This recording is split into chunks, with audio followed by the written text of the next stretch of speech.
My husband and I had been trying for a baby for the longest time. Yeah, I know you're probably going to laugh at that sentence. I've been married to Matthew for 3 years now. I've been trying to get pregnant for such a long time, but to no avail. My gynecologist told me that due to PCOS, meaning my eggs haven't been able to mature properly, which made conception more challenging.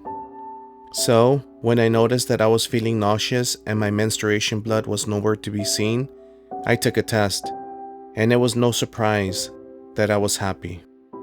I did everything to make sure this baby came out of my womb healthy. And I mean everything. I have no idea where I failed, if it was even my fault. The doctors told me that the baby would be born sick from a congenital heart defect, and its chances of survival were low. They told me to abort it and save me from the trouble of going through the grief of my child dying and instead deal with losing a fetus. But this wasn't just a fetus to me. This was my child. This might be the only chance to ever truly be a mother, I thought to myself.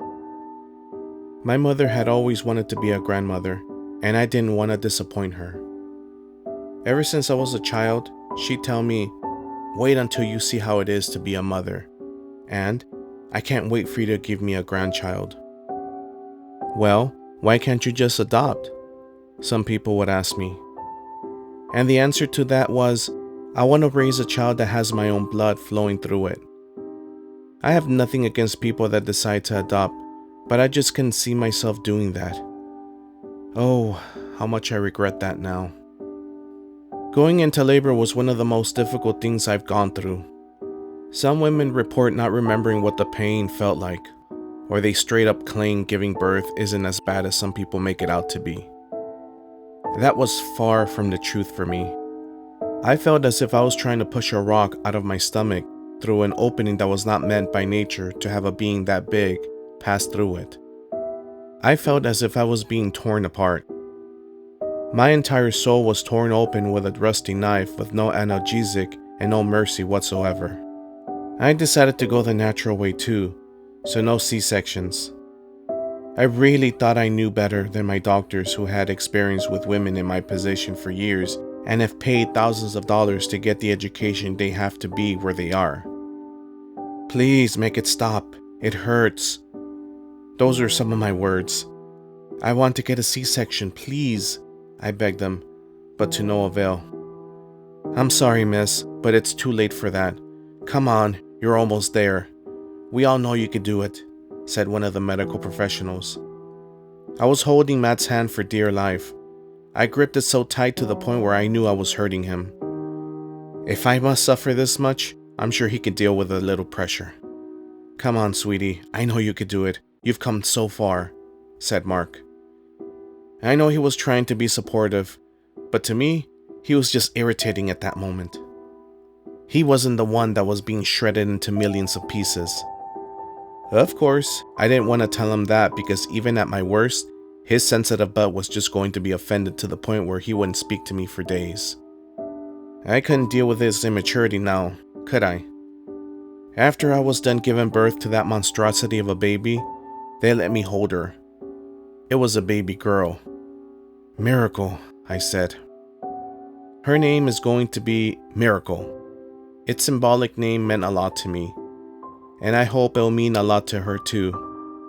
After the countless doctors I had to go to throughout the last 3 years, and the time I was bringing her into this world, which felt like decades, I hope she appreciates her mother. The doctors put her in one of those incubators. I was made very aware of the situation she was going to be in, and what her chances of survival were. Do you know what it was like when they told me that the baby had died a few hours after fighting for her life? All that effort and suffering, and for what? My heart was mercilessly shattered into countless agonizing shards. I only got to hold her once for a few seconds before she was taken away from me, forever. My beautiful Miracle, my baby, I'd opt for childbearing her 100 more times than this. Sometimes, I even wondered if someone had physically torn my heart from her chest. Maybe she even did it. I do not know at this point. The doctors were right. I should have just aborted her. I would have spared myself and my entire family so much suffering. I was selfish to think I'd ever be a biological mother. I broke Matt now, too, as well as my mother. She arrived at the hospital 10 minutes after her granddaughter had died. She never got to see her alive.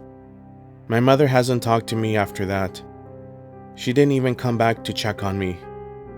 She probably thought it was my fault.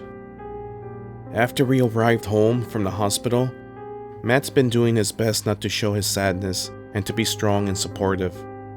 But I knew it was there because every night I would hear him leaving our bedroom to cry in the living room. I wish I could just go there, hug him, and tell him that everything was going to be okay. But I couldn't. I couldn't because I was a mess myself, physically and emotionally, and I was the reason he was there bawling his eyes out. It hurt so much to know what a horrible wife I've been. The funeral was a complete mess. I saw so many people crying there. The bastard didn't even know my child. They'd never even seen her, and yet they were shedding tears as if their child had died and not mine. It was a disgrace. It was impressive even. Their crocodile tears are unquestionable proof that if they pursued the media, they would have become successful and famous in no time. So many of them were like, "I'm so sorry, and I'm here for you," as if that were true. You know who didn't shed a single drop of tear? Me. Do you know why? Because I had other plans. Maybe I couldn't bring my child back, but what I could do is make a doll. In the funeral home, I demanded that they leave me alone with my child. They were highly against that, as me being alone would be too emotionally distressing for me. They were right. So many mothers complain that their children cry too much. What about my baby that's never going to let another sound come out of her mouth ever again? They were so ungrateful. They don't deserve their children. They don't know what it's like to lose a child, to lose a part of your soul, part of my soul that I was going to bring back soon. When my baby was born, there was hair on her head. This is something that doesn't happen often, but I was fortunate enough as this gave me the chance to cut a little bit of her hair. Hair that I was going to put in the custom reborn I had ordered the day my baby was pronounced dead. Maybe the doll can't call me mama or cry, or even move, but it wasn't all that I had left. What else was I supposed to do? I just can't give birth to another child, and I still don't want to adopt. I can't get pregnant anyway, and plus, I can't bear having it in my stomach, then going through the hell of giving birth to it just for it to die a few hours later. I paid $16,999 for that doll. Keep in mind that was all the money I had saved up since being together with Matt. If my husband was to leave me, I'd end up homeless, and I have no idea if I'd been able to keep working at the office I am right now. I hadn't waited for a package like ever since I was a child. I couldn't sleep, and the day of the estimated arrival, I woke up at 5 a.m. I waited for a few more hours until I saw a man arrive with my order. I didn't even wait for him to enter our property. The moment I saw him through the window while I was pacing around the room like I was listening to music, while I was maladaptive daydreaming, I ran out of the house to reach him. He probably thought I was crazy getting out of the house, running towards him like a serial killer. But I didn't care. I yanked the fancy blue box out of his hands, and I didn't even bother to really observe his facial expression, which I could only assume was purely weirded out. I tore the packaging like a tiger tearing apart its prey, and the delivery guy just left, praying that I don't go after him in case I didn't get what I was expecting. Luckily for me, the reborn was beyond perfect. It was an exact replica of my deceased child that I wasn't given enough of the opportunity to really appreciate. Its eyes were open, as that was my exact request. Hence, I wanted to be able to stare into its dark hazel eyes for as long as I was walking this very earth. Its hands were so small, and its cheeks were full of adorability. My eyes filled up with tears, but not out of sadness, instead of complete happiness. Now it's not the time to cry, I thought to myself. You finally have your baby back. Call me crazy all you want. The moment I held that doll in my hands, all the sadness, pain, and grief faded away. The only thing I wonder is how would Matt react once he saw her. I was scared at this point. I'd spent a ton of money on her, and I doubt he'd like that. I guess I'm just going to have to lie to him, as it's my money after all. He has no idea how much or how little I had in the first place. I went through the entire day just staring deeply into her eyes while I was rocking her, swinging on my rocking chair. That's a funny set of words. When Matt came home from work, he was shocked to see me in the living room with a baby in my hands. I guess he was expecting to see me just lying in my bedroom like usual, doing nothing but rotting away. And that is why he didn't even greet me properly and instead just asked, honey, what are you doing? I looked at him, pretending I hadn't heard the front door open. Oh, hey sweetheart, you're back. This is just a reborn, I said. He approached us, and the look on his face when he saw an exact replica of his daughter was priceless.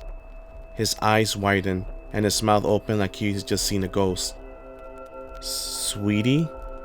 That looks exactly like our baby, he stuttered, clearly freaked out by the figure he was seeing. I know. I mean, she cost $17,000 for a reason, I said with a smile as I moved my head upwards to look at my husband's gorgeous face. $17,000? What the fuck?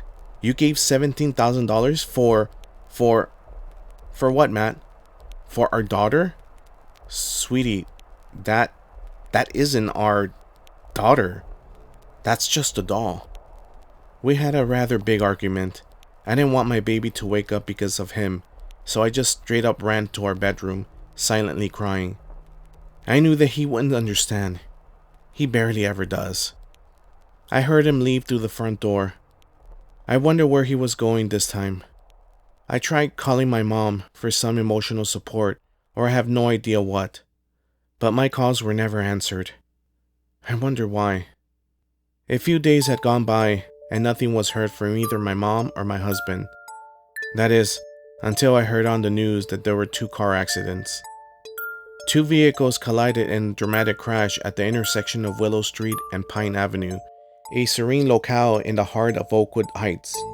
The incident took a sinister turn as investigators discovered the numbers 16999 scrawled in blood on the road near the wreckage, raising suspicion of foul play.